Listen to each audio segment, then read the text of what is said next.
जो समय हमारे पास है, इस समय में लक्ष्य को कैसे अचीव करें, टारगेट को कैसे अचीव करें, तो उसके लिए प्लानिंग बनानी पड़ेगी। ऐसे नहीं कि बस पढ़ रहे हैं, नहीं, बिना लक्ष्य की पढ़ाई, बिना टारगेट की पढ़ाई का रिजल्ट नहीं मिलेगा, ये बात ध्यान रखना। जो अच्छे विषय हैं, जिनका आपको ज्ञान पहले से है, उन पे समय कम दो। जिनमें हालत बहुत गंभीर है, जिनमें हाथ कुछ ज्यादा ही अपना टाइट है, उन पे ज्यादा काम करो, है ना।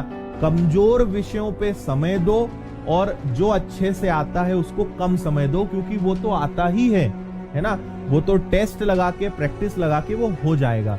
जो लोग ऐसे पढ़ रहे हैं, मैं बता रहा हूं कई लोग की पढ़ाई कैसे चल रही है। 8 से 9 वीडियो लेक्चर्स की बात नहीं कर रहा हूं मैं, सेल्फ स्टडी।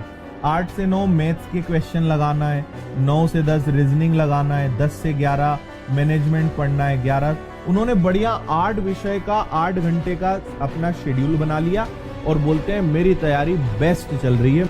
मैं आपको बता रहा हूं, अगर आप हर विषय को 1 घंटा रोज देंगे, मैं लेक्चर्स की बात नहीं कर रहा हूं जो आप वीडियो लेक्चर या क्लासेस अटेंड करते हो उसके अलावा की बात कर रहा हूं।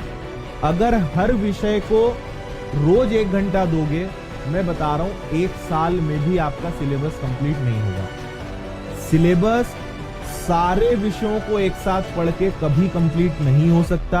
आपको उसमें खुद के लेवल पर क्लासिफिकेशन करना पड़ेगा।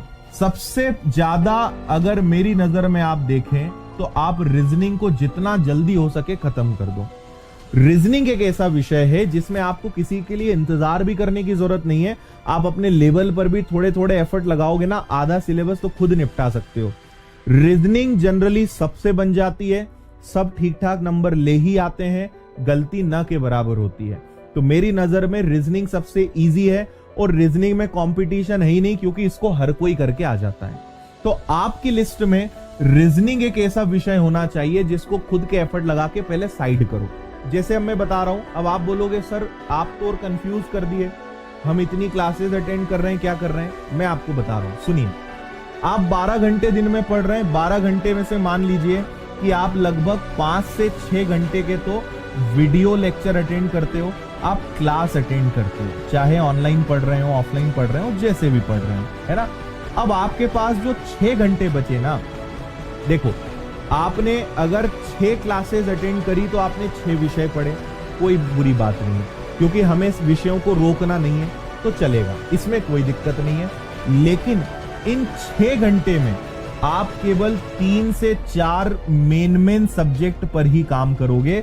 मैं आपको यह समझाना चाह रहा हूं कि आप क्लासेस अटेंड करो, उसको बंद मत करो, लेकिन जब बात आती है सेल्फ स्टडी की, जब बात आती है खुद की पढ़ाई की, तो उसमें गिने चुने विषयों पे काम करो और उनको जल्दी से खत्म करने का लक्ष्य बनाओ। धीरे धीरे सीखोगे, कुछ कुछ हिस्सों पे पहले आप काम करोगे, तब जाके आप बाकी चीजों पे काम करोगे।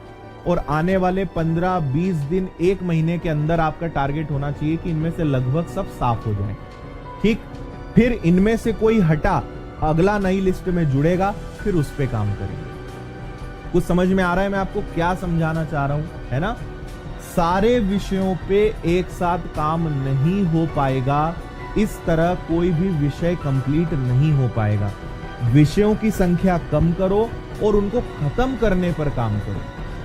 खत्म करो, साइड करो, अगला जोड़ो, तो विषय कंप्लीट होंगे। सब पे एक साथ काम करोगे, कुछ भी खत्म नहीं होगा, आप टेंशन में ही रहोगे। समझे बात को। तो प्रैक्टिस के टाइम में, रिवीजन के टाइम में, सेल्फ स्टडी के टाइम में चुनिंदा